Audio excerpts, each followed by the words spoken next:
All right, well, I think we're good now, right, Miss Linville? Yep. We are. All right, well, good evening, everybody. Welcome to the school building committee. It is 6:02 p.m. on a Thursday, May 16th. Just a reminder that this meeting is being audio and video recorded and will be broadcast out to the public. Ms. Linville is taking attendance as we progress, and I know that we did not have anybody signing up for public comment, not that I received and not that I heard that anybody else received. So we'll just get right into it, and we're gonna start with reviewing. I can't see this agenda that Margaret has pulled up because I can't scroll. Margaret, can you scroll down there? Yep. Yeah. I figured it was the minutes. That's what I was going to say. I just wanted to confirm. So if anybody's had the chance to review the minutes and would like to propose a motion to approve those minutes. Make a motion to approve the minutes. Thank you, Sean. Can I have a second? Second. I'll second. I think I heard Mr. Jourdain first, so I'm gonna go with him on the second. All those in favor, if there's any further discussion, feel free to raise your hands and chime in. Otherwise, all those in favor, please raise your hand, whether it's your actual hand or your virtual hand, so we can get a count real quick. That looks unanimous. All right, thanks. Just for formality's sakes, any opposed? Hearing none, motion carries. Thank you so much. All right, well, we'll turn it over to Chris LeBlanc and Petros for an update on the construction administration progress and an update on the schedule. So I am going to give an update on Petros, whose wife had their much anticipated baby a week early. So we do not have Petros with us tonight. So you're stuck with me. But therefore, I'm going to turn it over to Chris to give the construction update. Okay. So for those of you who may or may not have been by the site, there's a lot of activity going on. Fontaine and their subcontractors are in full swing. Concrete is progressing extremely rapidly. We've been out there weekly to do our inspections. I know the building department's been doing their inspections. So pretty much the academic wing foundations are, for the most part, complete. Right now in that area, the plumber is installing all of his underground drainage. That'll be going on for the next couple of weeks.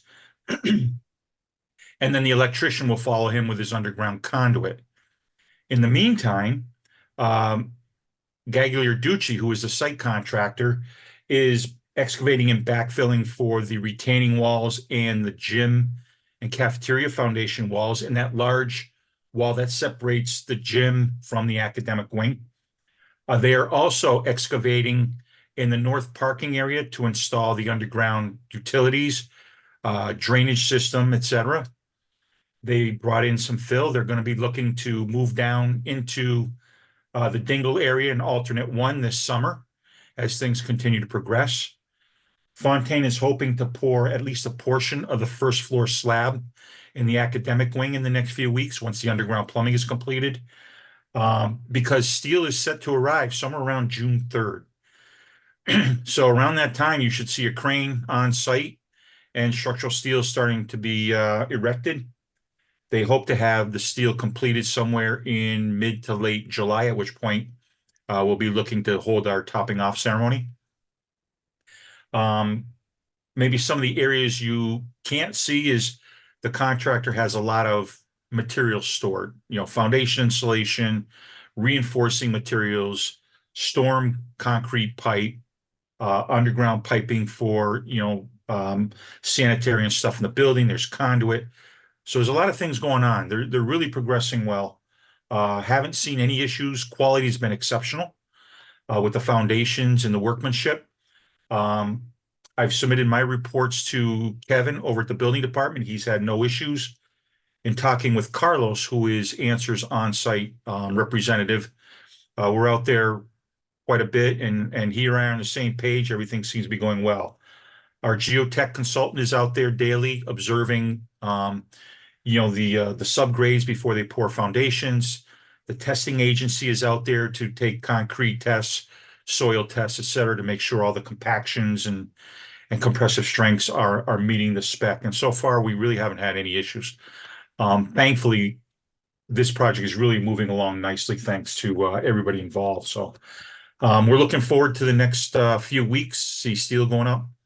And if we continue to get good weather, you know, nothing stopping Fontaine. They're really being efficient in how they're doing the process, right? They have a schedule to meet, and they're looking to stay ahead of that and meet that schedule. So I think from a design team standpoint, we're very pleased with the progress so far and the workmanship. Anybody have any questions? What we'll do is, as things progress a little further, our drone is kind of down for repair, but we'll hopefully start getting at least some photos. Maybe we can get an additional monthly drone overview. I know the district's media department has provided a video, so things are Did going well. everybody see that? I think it was linked in the meeting minutes. So if you didn't have a chance to watch it, it's really great. They did a great job. So, okay.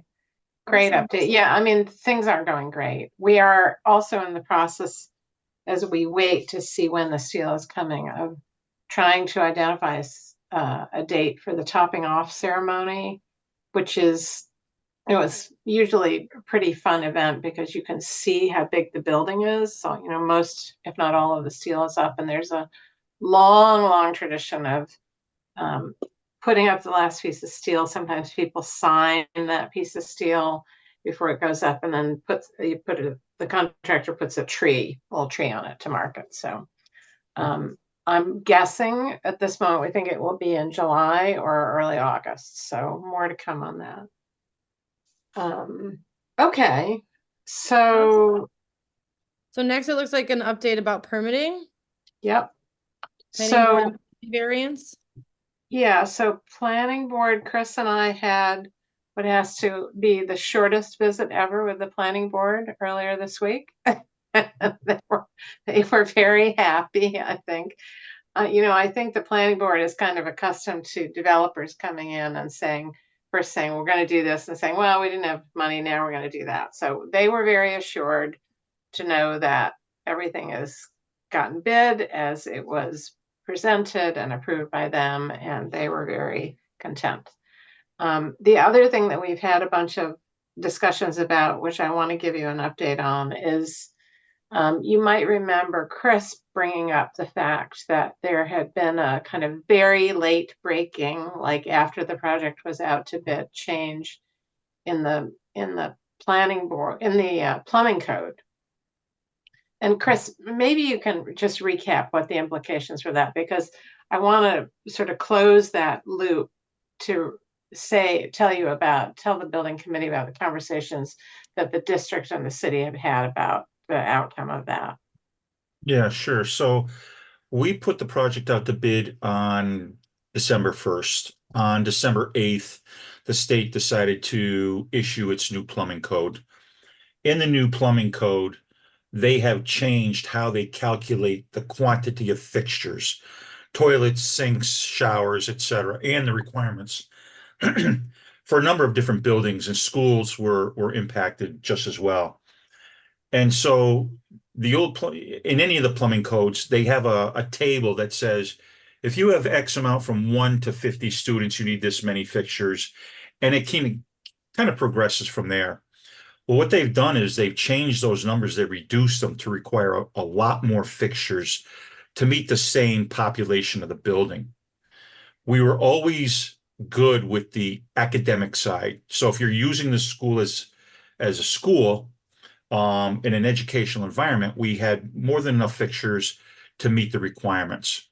Where it really affected us was on the community side. So if you're going to open up the gym and cafetorium for community events, you were required to have that many more fixtures. So in what we've tried to do is maximize the population that the school could hold, 1,000, 1,200 kids or people, should you open up that partition and make it a large venue. So the code has changed how we can calculate that.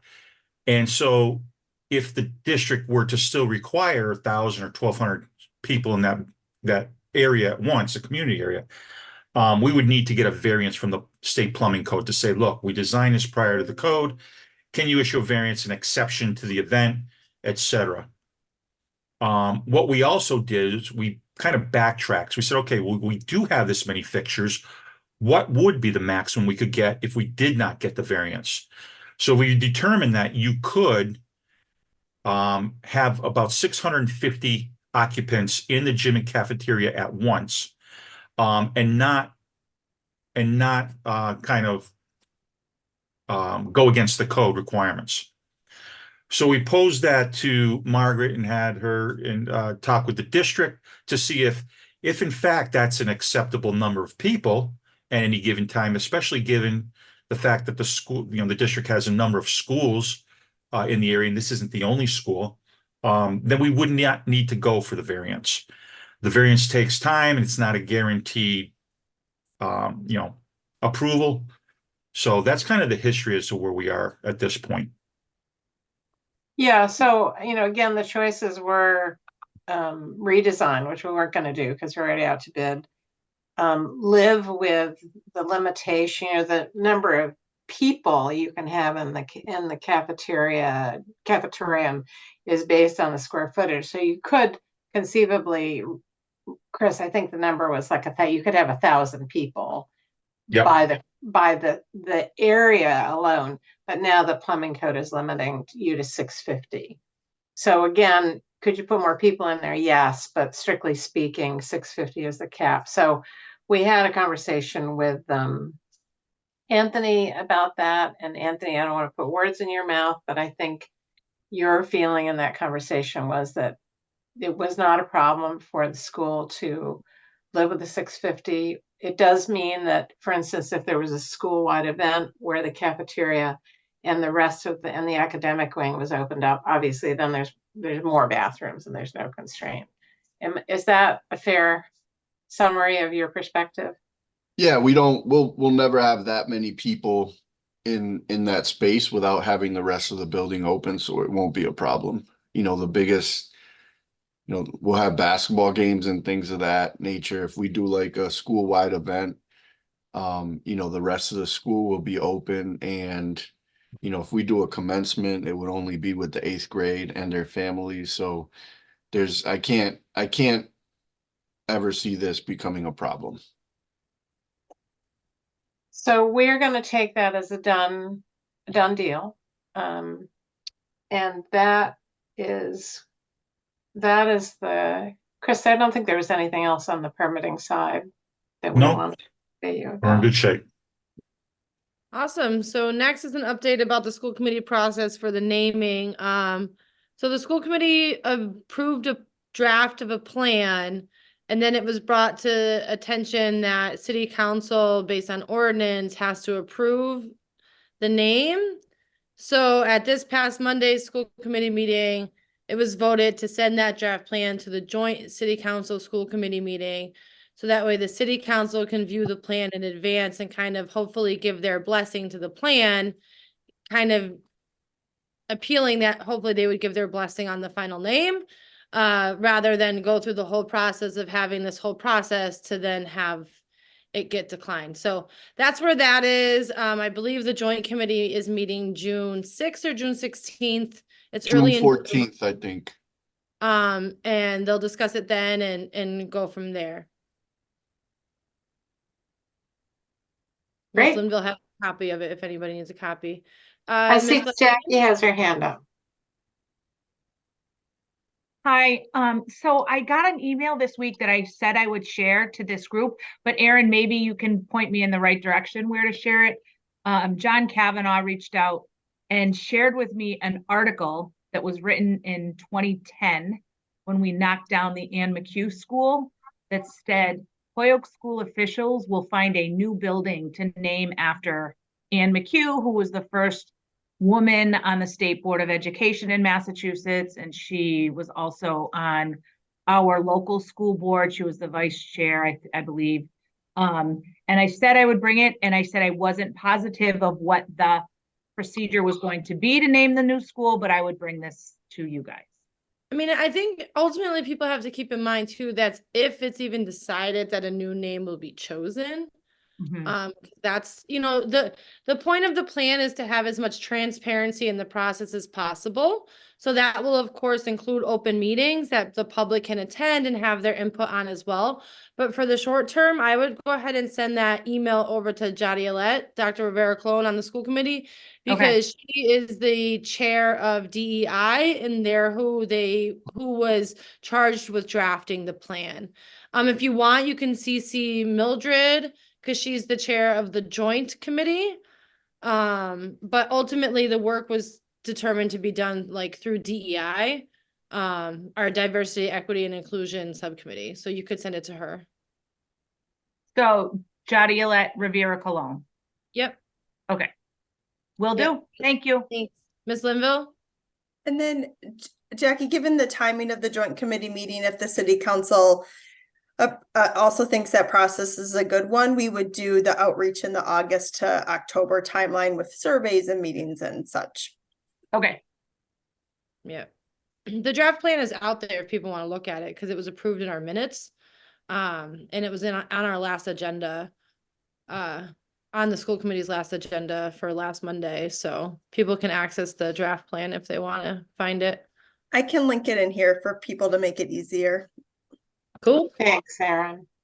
Yes. All right. Any other comments or questions about that?